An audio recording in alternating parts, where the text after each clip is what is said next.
Hello all, welcome back to my channel. ಇದು day 2 of Madikeri ಅಥವಾ Coorg trip ಅಂತ ಹೇಳ್ಬೋದು. ಇವತ್ತಿನ ದಿನ ನಾನು ತುಂಬ ಎಕ್ಸೈಟೆಡ್ ಹಾಗೆ ಹ್ಯಾಪಿ ಆಗಿದ್ದೀನಿ, ಯಾಕಂದರೆ ನನ್ನ ಪುಟಾಣಿ ಪಾಪುದು ಬರ್ಡೇ ಇರುತ್ತೆ. ಇವತ್ತಿಗೆ ಅವಳಿಗೆ 2 ಇಯರ್ಸ್ ಕಂಪ್ಲೀಟ್ ಆಗಿ 3 ಇಯರ್ಸ್ಗೆ ಕಾಲಿಡ್ತಾ ಇದ್ದಾಳೆ. ಇದೇ ವ್ಲಾಗಲ್ಲಿ ಅವಳ ಬರ್ಡೇ ಸೆಲೆಬ್ರೇಷನ್ ಕೂಡ ಇರುತ್ತೆ, ಮಿಸ್ ಮಾಡ್ದೇನೆ ನೋಡಿ ಅಂತ ಹೇಳ್ತಾ ಇವತ್ತು ಬೆಳಗ್ಗೆ ನಾವು 6 o'clock ಅಷ್ಟೊತ್ತಿಗೆ ನಾವು ರೂಮಿಂದ ಹೊರಟ್ವಿ. ಮಡಿಕೇರಿಯಲ್ಲಿರೋ ಅಂಥ ಮಂಡಲಪಟ್ಟಿ ಪೀಕ್ ತುಂಬಾ ಫೇಮಸ್ ಇರುತ್ತೆ. ಹಾಗೆ ನಾನು ಕೂಡ ಎಕ್ಸೈಟೆಡ್ ಆಗಿದ್ದೆ, ಯಾಕಂದರೆ ಆನ್ಲೈನಲ್ಲೆಲ್ಲ ಅಂದರೆ ಇದರಲ್ಲೆಲ್ಲ ಯೂಟ್ಯೂಬ್ ಅಥವಾ ಇದರಲ್ಲೆಲ್ಲ ನೋಡಿದ್ದೆ ನಾನು ಹೇಗಿರುತ್ತೆ ಅಂತ. ಸೊ ಅದೇ ಎಕ್ಸ್ಪೆಕ್ಟೇಷನಿಂದ ಹೊರಟ್ವಿ. ಅಲ್ಲಿ ಒಂದು 12 to 18 kilometers ಇತ್ತೇನೋ. ಅಲ್ಲಿಂದನೇ ಜೀಪ್ ತೊಗೊಂಡು ಹೋಗಬೇಕು. ಕಾರಲ್ಲೆಲ್ಲ ಹೋಗೋದು ತುಂಬಾ ರಿಸ್ಕಿ ಇರುತ್ತೆ, ಕಾರ್ ಹಾಳಾಗುತ್ತೆ ಹಂಗೆ ಹಿಂಗೆ ಅಂತೆಲ್ಲ ಹೇಳ್ತಾ ಇದ್ರು. ಬಟ್ ನನ್ನ ಹಸ್ಬೆಂಡು ಇವ್ರಿಗೆ ಅಡ್ವೆಂಚರ್ ಎಲ್ಲ ತುಂಬಾ ಇಷ್ಟ. ಸೊ ಅದೇನಾಗ್ಬಿಡುತ್ತೆ ನಾನು ನೋಡ್ತೀನಿ ಅಂದ್ಬಿಟ್ಟು ಹೊರಟ್ವಿ. ಅವ್ರಿಗೂ ಆಲ್ಮೋಸ್ಟ್ ಗೊತ್ತಿತ್ತು ಅನಿಸುತ್ತೆ. ಸೊ 1 kilometer ಅಥವಾ 1.5 kilometer ಇಂದ ಕಾರು ಜೀಪ್ ಅಥವಾ ತೊಗೊಂಡು ಹೋಗಬೇಕು. ಅಂದರೆ ಇಲ್ಲಿಂದ ನಾವು ಈ ಪಾಯಿಂಟ್ವರೆಗೂ ಕಾರಲ್ಲೇ ಬಂದ್ವಿ. ಅದೇನು ಅಷ್ಟೊಂದು ರಿಸ್ಕಿ ಅಂತ ನನಗೂ ಅನ್ನಿಸ್ಲಿಲ್ಲ, ಅವ್ರಿಗೂ ಅನ್ನಿಸ್ಲಿಲ್ಲ. ಸೊ ಅಲ್ಲಿಂದ ಜೀಪ್ ತೊಗೊಂಡು ಹೊರಟ್ವಿ ನಾವು. ಮಂಡಲಪಟ್ಟಿ ಪೀಕ್ಗಿನ ಆ ರೋಡೇ ಕ್ರೇಜಿಯಾಗಿತ್ತು ಅಂತ ಹೇಳ್ಬೋದು. ಜೀಪ್ ರೈಡ್ ಮಾತ್ರ ತುಂಬಾ ಚೆನ್ನಾಗಿತ್ತು. ನನ್ನ ಲೈಫಲ್ಲೇ ಬೆಸ್ಟ್ ಎಕ್ಸ್ಪೀರಿಯನ್ಸ್ ಅಂತ ನನಗೆ ಅನ್ನಿಸ್ತು ಈ ಸತಿ.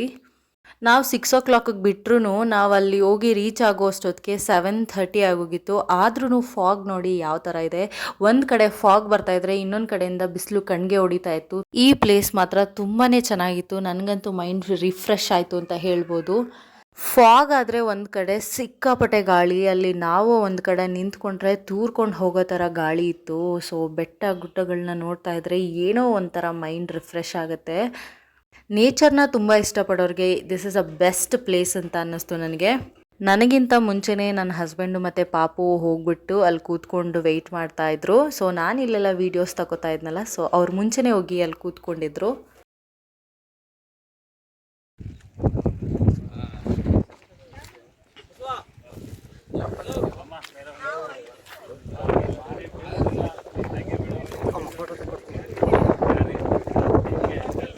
ಪಾಪ ಹುಷಾರು.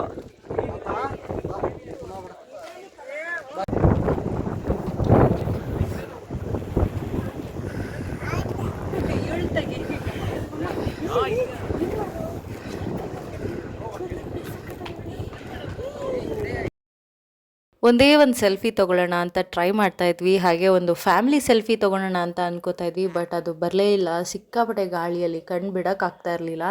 ಬಟ್ ಇಟ್ಸ್ ಓಕೆ ಅನ್ನಿಸ್ತು. ಆ ಜಾಗನೇ ನನಗೆ ಫೀಲ್ ಗುಡ್ ಫ್ಯಾಕ್ಟರ್ ಥರ ಅನ್ನಿಸ್ತಾ ಇತ್ತು. ಹ್ಯಾಪಿ ಹಾರ್ಮೋನ್ಸ್ನ ರಿಲೀಸ್ ಮಾಡ್ತಾ ಇದೆ ಅನ್ನಿಸ್ತಾ ಇತ್ತು. ಈಗಲೂ ನೆನೆಸ್ಕೊಂಡ್ರೆ ನನಗೆ ಒಂಥರ ಸಿಕ್ಕಾಪಟ್ಟೆ ಒಂಥರ ಥ್ರಿಲ್ ಆಗುತ್ತೆ ನನಗೆ ಆ ಜಾಗನ. ದಿ ಬೆಸ್ಟ್ ಪ್ಲೇಸ್ ನಾವು ಮಡಿಕೇರಿಯಲ್ಲಿ ವಿಸಿಟ್ ಮಾಡಿರೋದು ಅಂತ ನನಗನ್ನಿಸ್ತು. ಸೊ ನೀವು ಮಿಸ್ ಮಾಡದೆ ಯಾವಾಗಾದರೂ ಕೂರ್ಗ್ ಅಥವಾ ಮಡಿಕೇರಿಗೆ ಹೋದರೆ ಈ ಪ್ಲೇಸ್ನ ವಿಸಿಟ್ ಮಾಡಿ ಅಂತ.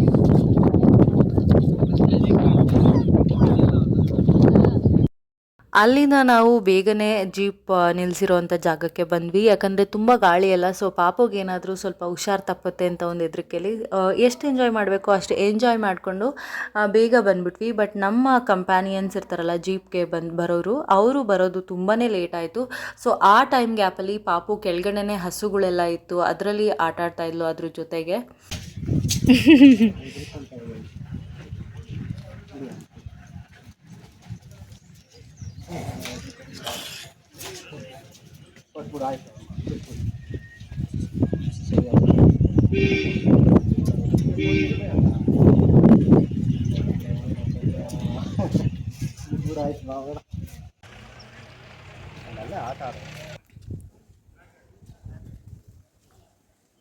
ಈ ಕಡೆ ಬಾ, ಬಿಡ್ರಿ ಆಡ್ಲಿ.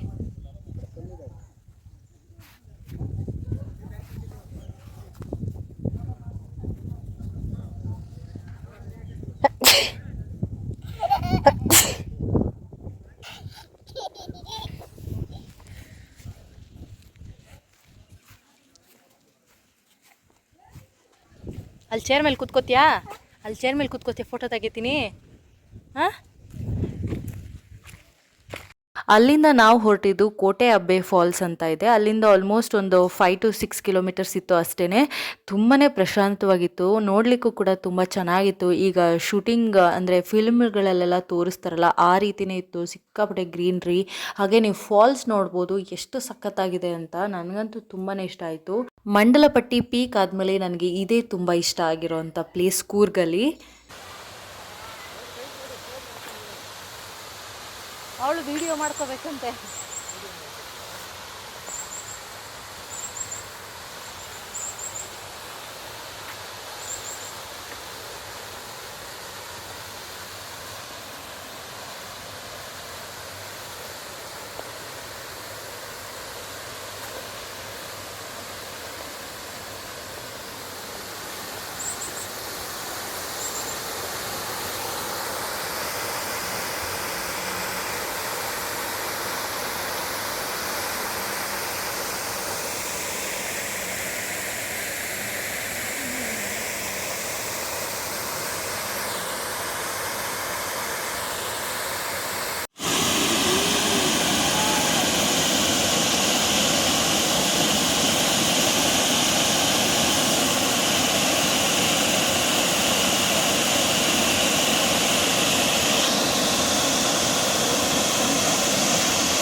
ಪಾಪು ಜೊತೆ ಒಂದೆರಡು ಫೋಟೋಸ್ ತೊಗೊಳ್ಳೋಣ ಅಂತ ನಾವು ಕೂತ್ಕೊತಾ ಇದ್ವಿ. ಸೊ ತುಂಬ ಚೆನ್ನಾಗಿ ಬಂದಿದೆ ಫೋಟೋಸು. ನೀವು ಇನ್ ಕೇಸ್ ಫೋಟೋಸ್ ಎಲ್ಲ ನೋಡಬೇಕು ಅನಿಸಿದ್ರೆ ನನ್ನ ಇನ್ಸ್ಟಾಗ್ರಾಮ್ ಹ್ಯಾಂಡಲ್ಗೆ ಹೋಗಿ ನೋಡ್ಕೋಬೋದು. ತುಂಬಾ ಚೆನ್ನಾಗಿ ಬಂದಿದ್ದಾವೆ. ಹಾಗೆ ಆಟಾಡ್ಕೊಂಡು ಬಂಡೆ ಮಧ್ಯಕ್ಕೆ ಕಾಲಿಟ್ಬಿಟ್ಟಿದ್ದಾಳೆ. ನಮ್ಗೆ ಗೊತ್ತೇ ಆಗಿಲ್ಲ, ಯಾಕೋ ಸುಮ್ಮನೆ ಅಳ್ತಾ ಇದ್ದಾಳೆ ಅಂತ ನೋಡ್ತಾ ಇದ್ದೀವಿ. ನೋಡಿದ್ರೆ ಕಾಲು ಸಿಕ್ಕಾಕೊಂಡ್ಬಿಟ್ಟಿದೆ. ಸೊ ಶೂಸ್ ಹಾಕಿರೋದ್ರಿಂದ ಅವಳಿಗೇನು ಕಾಲಿಗೇನು ಪ್ರಾಬ್ಲಮ್ ಆಗಲಿಲ್ಲ. ಆಮೇಲೆ ಅವಳಿಗೊಂಥರ ಶೇಮ್ ಆದಂಗೆ ಆಗೋಯಿತು. ಫೋಟೋಗೆ ಪೋಸ್ ಮಾಡೆ ಅಂದರೆ ಮಾಡ್ತಾ ಇರಲಿಲ್ಲ. ಸೊ ಅವಳಿಗೆ ಚಕ್ಕಲ್ಗೊಲಿ ಕೊಟ್ಟು ನಾನು ಸ್ಮೈಲ್ ಮಾಡಿಸ್ತಾ ಇದ್ದೀನಿ. ಒಂದೆರಡು ಫೋಟೋನಾರು ಬರಲಿ, ಇಲ್ಲಿ ಪ್ಲೇಸ್ ತುಂಬ ಚೆನ್ನಾಗಿದ್ದರಿಂದ ನಾನು ಒಂದೆರಡು ಫೋಟೋ ಬರಲಿ ಅಂತ ಆ ಥರ ನಗಿಸ್ತಾ ಇದ್ದೆ ಅಷ್ಟೇ.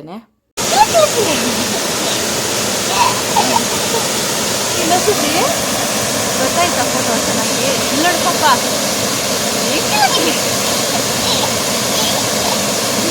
ಅಲ್ಲಿಂದ ನಾವು ಹೊರಟಿದ್ದು ರೂಮ್ಗೆ. ಚೆಕ್ಔಟ್ ಟೈಮ್ ಆಗೋಗಿತ್ತು. ಹಾಗೆ ಬರ್ಡೇ ಕೂಡ ಸೆಲೆಬ್ರೇಟ್ ಮಾಡಿರಲಿಲ್ಲ. ಬೆಳಗ್ಗೆ ಅಷ್ಟೊತ್ತಿಗೆ ಮಾಡೋದು ಅಷ್ಟೊಂದೇನು ಸೂಟೇಬಲ್ ಅಲ್ಲ ಅಂತ ನನಗನ್ಸಿ. ಸೊ ಎಲ್ಲ ಕಡೆ ಓಡಾಡ್ಕೊಂಬಂದು ಆಮೇಲೆ ಮಾಡೋಣ ಅಂತ. ಸೊ ಅಷ್ಟರಲ್ಲಿ ಕೇಕ್ ಕೂಡ ನಾವು ಆರ್ಡರ್ ಮಾಡಿದ್ದು ಬಂದಿತ್ತು. ಈಗ ಅವ್ರ ಪಪ್ಪ ಕ್ಯಾಂಡಲ್ನ ಬ್ಲೋ ಮಾಡಿ ಕೇಕ್ ಕಟ್ ಮಾಡಿಸ್ತಾ ಇದ್ದಾರೆ. ಇನ್ನೊಂದೇನು ಕಾಮಿಡಿ ಅಂದರೆ, ನಾನು ವಿಡಿಯೋ ಆನ್ ಮಾಡಿಬಿಟ್ಟು ಕೊಟ್ಟಿದ್ದೀನಿ, ನಾನು ಕೇಕ್ ಕಟ್ ಮಾಡಿಸೋದನ್ನ ವಿಡಿಯೋ ತೊಗೊಳ್ಳಿ ಅಂತ. ನನ್ನ ಹಸ್ಬೆಂಡ್ ಆನ್ ಆಗಿಲ್ಲ ಅಂದ್ಬಿಟ್ಟು ಕಟ್ ಮಾಡಿಬಿಟ್ಟಿದ್ದಾರೆ. ಆಫ್ ಮಾಡಬೇಕಾಗಿರೋ ಟೈಮಲ್ಲಿ ಆನ್ ಮಾಡಿದ್ದಾರೆ. ಸೊ ನಂದು ವಿಡಿಯೋ ಏನೂ ಬರಲಿಲ್ಲ. ಸೊ ಅದಕ್ಕೆ ನನ್ನ ವಿಡಿಯೋ ಇಲ್ಲೇನೂ ಇಲ್ಲ ಅಷ್ಟೇ. ನನ್ನ ಮಗಳಿಗೆ ಬರ್ಡೇ ಸೆಲೆಬ್ರೇಷನ್ ಮಾಡೋದಕ್ಕಿಂತ ಕೇಕ್ ತಿನ್ಬೋದಲ್ಲ ಅಂತ ಒಂದು ಖುಷಿಯಿಂದ ಕೇಕ್ ಕಟ್ ಮಾಡ್ಕೋತಾ ಇದ್ದಾಳೆ ಅಷ್ಟೇ. ಅಲ್ಲಿಂದ ನಾವು ಹೊರಟಿದ್ದು ತಲಕಾವೇರಿ. ನಾವು ನಮ್ಮ ಮನೇಲಿ ಸೂತ್ಕ ಇದ್ದಿದ್ದರಿಂದ ನಾವು ದೇವಸ್ಥಾನಕ್ಕೆ ಹೋಗಂಗಿರಲಿಲ್ಲ. ಬಟ್ ನನ್ನ ಹಸ್ಬೆಂಡ್ಗೆ ಸ್ವಲ್ಪ ಭಕ್ತಿ ಜಾಸ್ತಿ ಇರೋದ್ರಿಂದ ಅವರು ಹೊರಗಡೆ ನಿಂತ್ಕೊಂಡೆ ನಾನು ಕೈ ಮುಕ್ಕೋತೀನಿ ಅಂದ್ಬಿಟ್ಟು ತಲಕಾವೇರಿಗೆ ಹೋಗಲೇಬೇಕು ಅಂತ ಬಂದಿದ್ವಿ. ಇಲ್ಲಿ ಕಾವೇರಿ ನದಿಯ ಉಗಮ ಸ್ಥಾನ ಇದು. ತುಂಬ ಪವಿತ್ರವಾದ ಒಂದು ದೇವಸ್ಥಾನ ಅಂತ ಹೇಳ್ತಾರೆ ಇದನ್ನು. ಇಲ್ಲೂ ಕೂಡ ಸಿಕ್ಕಾಪಟ್ಟೆ ಗ್ರೀನ್ರಿ. ನನಗೆ ಎಲ್ಲೆಲ್ಲಿ ನೋಡಿದ್ರು ಮಡಿಕೇರಿಲಿ ಗ್ರೀನರಿನೇ ಇತ್ತು. ನನಗಂತೂ ಮೈಂಡ್ ರಿಲ್ಯಾಕ್ಸ್ ಆಗೋಯ್ತು ಅಲ್ಲಿಂದ ಬರೋಷ್ಟರಲ್ಲಿ.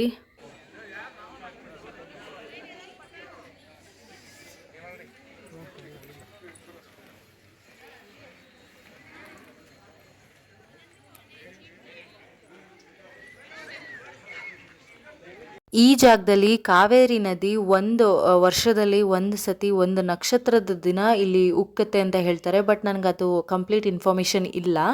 ಸೊ ಇಲ್ಲಿ ನಾವು ಕಾಯಿನ್ಸ್ ಹಾಕಬೇಡಿ ಅಂತ ಇಲ್ಲಿ ಬೋರ್ಡ್ ಹಾಕಿದ್ದಾರೆ. ಬಟ್ ಇನ್ನೊಂದು ಕಡೆ ಇದೆ ಇದೇ ನದಿ, ಇನ್ನೊಂದು ಕಡೆ ಸೈಡಲ್ಲಿ ಒಂದು ಚಿಕ್ಕದು ಕೊಳ ಥರ ಮಾಡಿದ್ದಾರೆ. ಅಲ್ಲಿ ಕಾಯಿನ್ಸ್ ಹಾಕಿ ನಿಮ್ಮ ವಿಶ್ನ ನೀವು ಬೇಡ್ಕೋಬೋದು ಅಂತ ಇತ್ತು.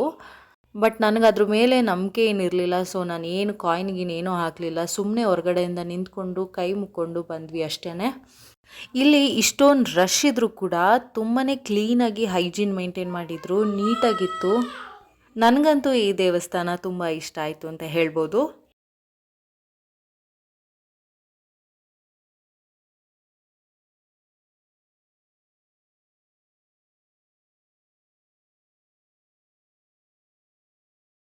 ಅಲ್ಲಿಂದ ಹೊರಟು ಈಚೆ ಬಂದಾಗ ನಮ್ಮ ಪಾಪು ಚಾಕ್ಲೇಟ್ ಬೇಕು ಅಂತ ಕೇಳ್ತಾ ಇದ್ಲು. ಸೊ ಚಾಕ್ಲೇಟ್ ಕೊಡಿಸ್ಬಿಟ್ಟು ಅಲ್ಲೊಂದು ಹಸು ಇತ್ತು ಅಂದ್ಬಿಟ್ಟು ಬಾಳೆಹಣ್ಣ ತಿನ್ನಿಸು ಅಂತ ಕೊಟ್ಟರೆ ಎದ್ರುಕೊಂಡು ಓಡಿ ಬರ್ತಾ ಇದ್ದಾಳೆ.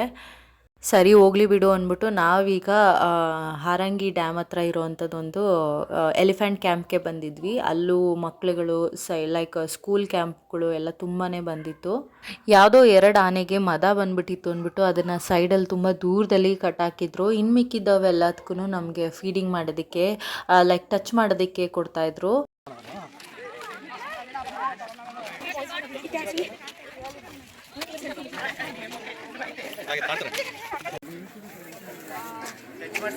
I want to do that.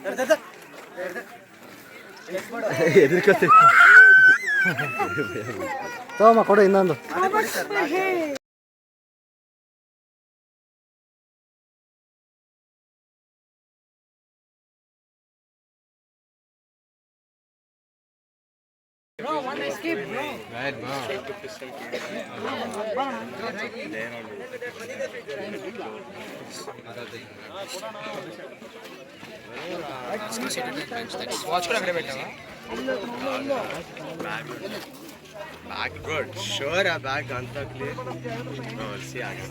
Elephant ಕ್ಯಾಂಪಿಂದ ನಾವು ಅಲ್ಲೇ ಸುತ್ತಮುತ್ತ ಪಾರ್ಕ್ಗಳೆಲ್ಲ ಇತ್ತು, ಮಕ್ಕಳು ಆಟ ಆಡೋವಂಥ ಗೇಮ್ಸು ಮತ್ತು ಗ್ರೀನ್ ಮ್ಯಾಟ್ ಥರ ಗ್ರಾಸ್ ಎಲ್ಲ ಇತ್ತು. ಸೊ ಅಲ್ಲೇ ಕೂತ್ಕೊಂಡು ಸ್ವಲ್ಪ ಹೊತ್ತು ಸೆಟ್ನ ನೋಡಿಕೊಂಡು ಪಿಕ್ನಿಕ್ ಥರ ಇತ್ತು. ಯಾರು ಪಿಕ್ನಿಕ್ ಬರೋರಿದ್ರೆ ಈ ಪ್ಲೇಸ್ಗೆ ಹೋಗ್ಬೋದು.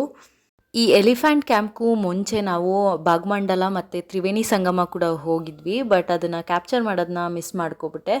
ಇದನ್ನೆಲ್ಲ ಮುಗಿಸ್ಕೊಂಡು KRSಗೆ ಹೋಗೋಣ ಅಂತ ಅಂದ್ಕೊಂಡಿದ್ವಿ, ಬಟ್ ನಾವಲ್ಲಿ ರೀಚ್ ಆಗೋ ಅಷ್ಟರಲ್ಲಿ 7:50 ಆಗೋಗಿತ್ತು. ಇನ್ನು 10 ಮಿನಿಟ್ಸಲ್ಲಿ ಕ್ಲೋಸಿಂಗ್ ಟೈಮ್ ಇತ್ತು. ಸೊ ಇನ್ನೇನು ನೋಡೋದಕ್ಕಾಗಲ್ಲ ಅಂದ್ಬಿಟ್ಟು ಅಲ್ಲೇ ಊಟ ಮಾಡಿಕೊಂಡು ಮನೆಗೆ ಹೊರಟ್ವಿ ಅಷ್ಟೇ. ಈ ವಿಡಿಯೋ ನಿಮ್ಗೇನಾದರೂ ಇಷ್ಟ ಆಗಿದ್ದರೆ ಲೈಕ್ ಮಾಡಿ, ಶೇರ್ ಮಾಡಿ, ಹಾಗೆ ಸಬ್ಸ್ಕ್ರೈಬ್ ಕೂಡ ಮಾಡ್ಕೊಳ್ಳಿ ಅಂತ ಹೇಳ್ತಾ ಥ್ಯಾಂಕ್ ಯು ಫಾರ್ ವಾಚಿಂಗ್.